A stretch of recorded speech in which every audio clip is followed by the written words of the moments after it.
May nagtanong sa akin paano ko daw i-handle or hinandle yung first heartbreak ko.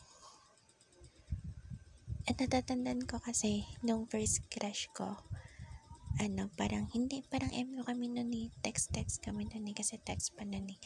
Tapos, parang umayaw siya kasi magka-college na kami nun. Tapos hindi kami same ng school na papasukan, ganun. Parang nagkaroon ng komplikasyon, ganun, sa oras. Tapos natatandaan ko sobrang sakit nung nakipaghiwalay siya, girl. Tapos nung pumasok si mama, parang walling ako, ganyan. Tapos sabi ni mama, ano nangyari sa'yo? Tapos wala, parang umiyak lang ako ng umiyak. Kwento ko sa kanya na parang yun ang first love ko. Tapos parang tinaasan ako ni mama ng kilay na ang dami pa daw mangyayari. Kaya wag daw ako masyadong, feeling, nasaktan ng sobra kasi may mas masakit pa na mangyayari doon. Hindi lang daw yung crush ganun or MU.